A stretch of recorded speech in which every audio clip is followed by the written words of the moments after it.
concreto, no miente, fue un fenómeno real, pero no sabemos qué. ¿Y los otros casos que ustedes investigan se parecen al de Julio? Algunos sí, otros no. Hay características muy particulares, que varían de individuo a individuo, si bien hay características generales. Esto es algo que suele ocurrir muchas veces cuando la gente pregunta, bueno, pero los seres no eran siempre iguales. No, los seres tienen apreciaciones generales, ¿sí? En el caso de Julio, por ejemplo, hoy estábamos comentando algo fuera de cámara que era sumamente interesante.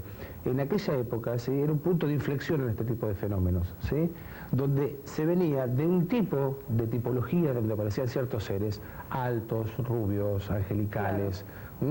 Y de repente, exacto, y de repente, justo en esta época de Julio, sí, es como si hubiera una metamorfosis, una mezcla perfecta entre lo que iba a venir después de los 80 y sobre todo los 90, ¿sí?, y lo que ya no estaba de los 70 y los 60. Bueno, los que investigan el fenómeno ovni dicen que si existen los seres extraterrestres debe haber varias razas, ¿no? Y no todos deben hacer lo mismo. De hecho, algunos vendrán con criterio de investigación, digo. Hay una cuestión que yo creo que es muy importante, y creo que es muy importante para el público también. Yo creo que muchos de los investigadores, y creo que compartimos esa opinión, no creemos, investigamos. ¿Por qué? Porque si creyésemos, ¿sí?, ya tendríamos todas las respuestas. Simplemente haríamos entrar en algo, ¿sí?, nuestros supuestos. Y la investigación es un camino de descubrimiento. Claro, a diferencia de contactados y otro tipo de personas, nosotros no transmitimos verdades reveladas, sino simplemente resultados que se asientan en la experiencia o en los datos que tenemos a la mano. Esto no quiere decir que neguemos todo. No. Al contrario, estudiamos qué es lo que pasa. Por ejemplo, el tema de las abducciones que nos trae acá, más allá de Julio, sabemos que los grises y los secuestros de dormitorio es toda una movida intelectual y ufológica que se dio en Estados Unidos a principios de los años 80, de la mano de algunos investigadores que tomaron de supuestos integrantes de agencias de seguridad algunos datos que revelarían un supuesto pacto entre extraterrestres y gente de Estados Unidos. ¿Vos crees que hay gente que especula con esto? ¿Qué busca con especular? Mirá, si yo lo tomara desde un punto de vista, no digo paranoico, pero de inteligencia, sería una medida de contrainteligencia. ¿Cómo? ¿En qué sentido? Tomando en cuenta algunas particularidades que nosotros no entendemos de la psicología humana y que ellos, por supuesto, están tratando de entender y uno aprende, tomando eso como base, se podría recrear, como bien comenta Enrique de Vicente, director de la revista Año Cero, como este tipo de fenómenos como parte de una serie de experimentos que han hecho para el control mental distintas agencias de seguridad estadounidenses. ¿Por qué surge este dato? Simplemente a partir de que el fenómeno parece generarse en Estados Unidos. Ojo, no estoy hablando de Plantner, estoy hablando de secuestro de dormitorio, cosas muy traumáticas como parte de lo que vimos. ¿Por qué no explicamos un poco a la gente qué es esto de los habitantes de dormitorio? Los visitantes. Visitantes de dormitorio. ¿Se conocen como visitantes? Son esos supuestos secuestros donde, al parecer, los extraterrestres implantan o fecundan a una mujer sin que el marido, que quizás está al lado, lo note. Esa mujer queda embarazada, pero a los 3 meses, cuando no se nota el feto en este caso, le sería sacado ese feto para llevarlo quién sabe a dónde.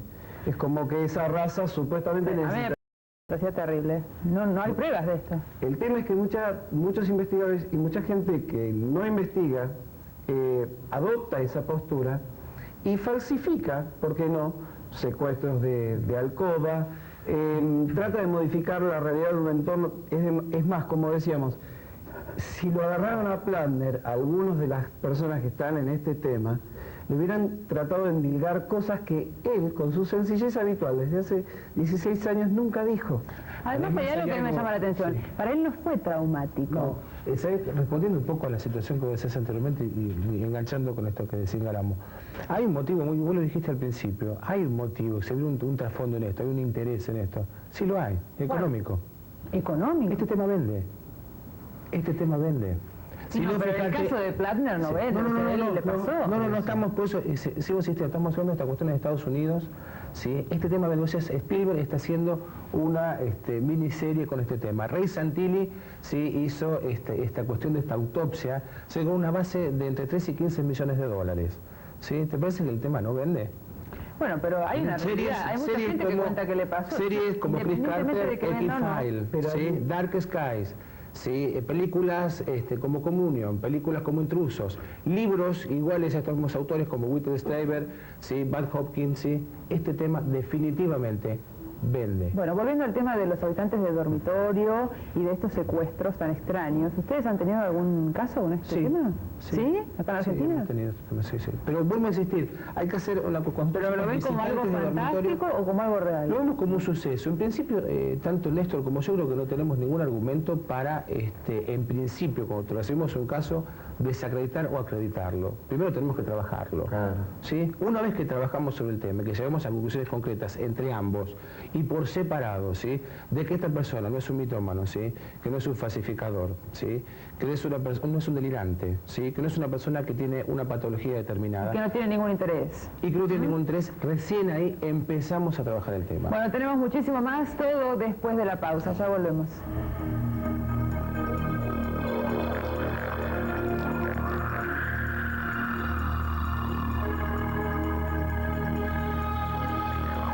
Iguales. O sea que hay una cosa, Anabel, que es sumamente interesante. A veces, si no bien no podemos explicar qué es lo que les ocurrió en ese momento, sí podemos tener registros de las consecuencias de lo que ocurrió. Claro, eso es lo ¿sí? más importante. Y yo creo que esto es muy bueno porque en Argentina especialmente hemos tenido la suerte de encontrar que los casos difieren, ¿sí? Como estos casos traumáticos que hablábamos hoy, sino que los casos no tienen esas características. Y las personas que han atravesado, ¿sí? Eso sí me parece a mí muy de cine y muy de comercial, la cosa terrible, sí, es ¿no? como que en Argentina la cosa es más sencilla, es más simple. Pero las personas sí realmente, en un porcentaje alto de las personas con las que hemos trabajado con Néstor, presentan cambios significativos, cambios en sus sistemas de creencias, ¿sí? Cambios en su forma de vida, cambios en su forma de pensamiento. Y por ejemplo, ¿qué cambian? Por ejemplo, cambios, nosotros decimos a veces que es como una gran reestructuración, ¿sí? Es como que de repente de creer en una sola religión se dan cuenta de que, bueno, que esto es mucho más amplio, ¿sí? Se hacen mucho menos fundamentalistas, ¿sí? Tienden a entender la vida como un todo, ¿sí? Tienden a entender esta cuestión, voy a hacer una palabra, esto de lo espiritual, también tienden a entenderlo como una cosa mucho más importante. ¿A vos te cambiaron, Julio, las creencias?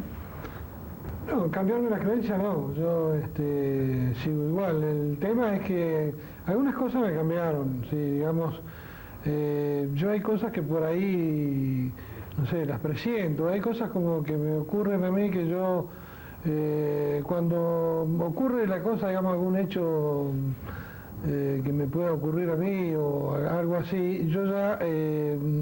¿Lo presentís? Ya no, yo a eso ya lo tenía visto, o sea, cuando me doy cuenta en el momento de que ocurre, que por ahí, digamos, yo ya lo había visto antes, pero no me doy cuenta, digamos, hasta que no ocurra. ¿Como un caso de premonición? De algún modo comparte con cualquier testimonio ovni fidedigno todo ese agrandamiento del espectro de la percepción de la mente humana. En el caso de Julio, es como muchos de las personas que entrevistamos en La Pampa, son personas ya con un determinado carácter que, comparándolos, darían pie a creer que sí hay personas adecuadas en el momento adecuado para participar de ese tipo de experiencias. Lo que no quiere decir que tengan una condición especial, sino algo quizás biológico y algo que permita que la experiencia en sí tenga un resultado positivo. No sabemos en qué medida o para qué, pero que no sea algo, como decíamos antes, ni traumático, ni horroroso, ni digno de una película de clase B de Hollywood. Claro, usted sabe que los que dicen que se comunican con seres y que, bueno, pueden saber su sistema de vida, dicen que son apolíticos y religiosos. ¿Ustedes qué le dicen los pacientes? Primero, si nos referimos específicamente al tema de las abducciones, no serían pacientes, serían personas que vivieron una experiencia, o sea, para descartar cualquier cuestión de patología, ¿no? Por eso no usar esa palabra. No hay referencias a modo de vida, hay simplemente la referencia a una experiencia como lo contó Julio, que le pasó eso. Y en cuanto a las personas que dicen recibir mensajes de tipo mesiánico, por ejemplo, lo que pasa es que ahí entramos en otro terreno que no tiene nada que ver con el tema de las abducciones. ¿Cómo que no? Hay gente que dice que son abducidos y que les dieron un mensaje, pues vuelven. La mayoría de los casos de abducciones, específicamente, no hay un mensaje apocalíptico. Hay un caso que pasó hace muy poco tiempo en Rosario, concretamente hace un año, una persona que dijo ser abducido, el caso fue falso, y esta persona sí manifestó que después recibía mensajes telepáticos y toda una connotación apocalíptica y demás. La cuestión de los mensajes telepáticos es un fenómeno que se daba generalmente en la década del 50 y llegó hasta finales de los 80 un poco. Después empezó, a partir de los 80, como decíamos anteriormente, este tema específicamente de las abducciones, que es mucho más concreto y que no tendría que ver con esto. Es decir, el tema de los mensajes entra dentro de una variable que es muy difícil de ver y en muchos casos ahí sí podremos hablar de que hay algo mental, ¿no? Un problema mental. ¿Ustedes creen que este tema del efecto al fin de milenio influye?